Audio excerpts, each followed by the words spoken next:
Rome in the 1930s was alive with excitement, and Benito Mussolini thrived in its energy.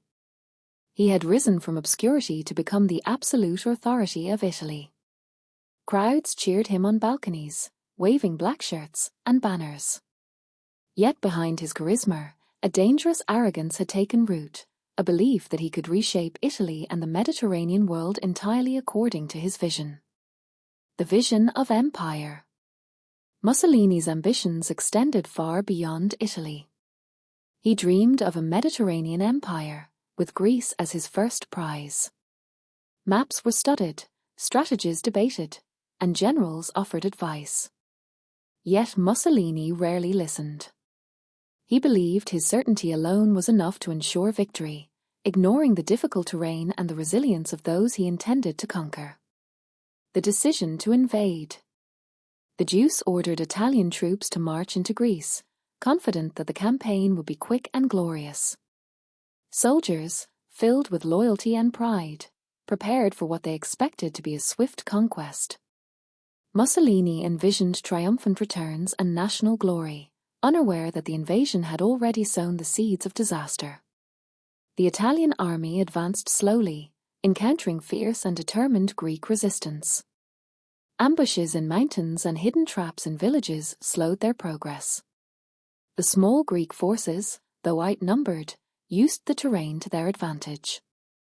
Italian commanders reported mounting difficulties, but Mussolini dismissed their concerns, convinced that victory was inevitable. Struggling supply lines. As the campaign progressed, logistical failures became critical. Supplies were delayed or lost, soldiers went hungry, and morale began to falter. Units became isolated, unable to communicate effectively. Despite growing reports of hardship, Mussolini continued to order aggressive attacks, believing persistence alone would bring success. The campaign worsens. Italy's advance stalled. The Greek army, familiar with the mountains and villages, executed counterattacks with precision. Italian forces, exhausted and demoralized, began to retreat under pressure. Mussolini's refusal to adapt his strategy only deepened the disaster, prolonging the conflict and inflicting greater suffering on his soldiers. Personal hubris. Mussolini remained certain of his destiny and of Italy's eventual triumph. He ignored the realities of warfare and the advice of his generals. His pride had become the driving force behind military decisions, overshadowing reason and experience. Italy's initial advantage had dissipated, and the army's condition worsened with each passing day. Desperate measures.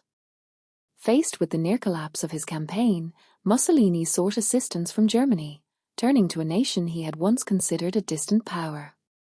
Italy's failure had made foreign intervention necessary. Mussolini's ambition had pushed him into dependence, marking a significant shift in his nation's position in Europe. The soldiers' plight. On the front lines, Italian soldiers endured extreme hardship. Hunger, exhaustion, and constant Greek attacks left many questioning the purpose of the campaign. Letters home spoke of despair, and the army's morale sank.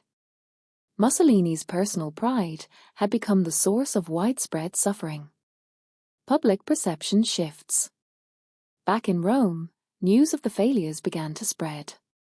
Citizens whispered about the army's difficulties, and newspapers documented setbacks. The image of Mussolini as an infallible leader began to tarnish. Even loyal supporters could see that the campaign, once meant to display Italy's strength, had exposed weakness. Dependence on Germany.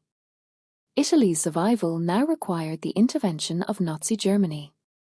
Mussolini's pride prevented him from retreating or admitting fault, yet the reliance on Germany highlighted the failure of his initial plans. What had been a campaign of national glory had become a demonstration of vulnerability. The Greek counterattacks continued to weaken Italian forces. Entire regiments were trapped or lost, and strategic positions were abandoned. Italy's army, once respected, now faced humiliation in battle.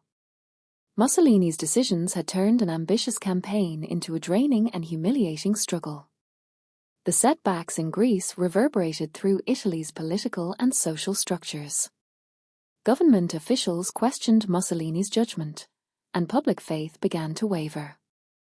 The Duce's image of invincibility had been damaged, revealing cracks in the regime he had built around his own authority. The campaign against Greece became a symbol of Mussolini's overconfidence and miscalculation. His reliance on personal ambition over military strategy had caused unnecessary suffering, weakened Italy's position, and exposed vulnerabilities to other European powers. It became a cautionary tale of arrogance and short-sightedness. Mussolini's failure in Greece left a lasting impact on Italy and its army. The country had survived only with foreign assistance, but the campaign's damage to morale, national pride, and Mussolini's reputation was profound. What had begun as an ambitious dream of empire ended as a warning. Unchecked ambition, when combined with arrogance, can unravel even the most powerful leaders.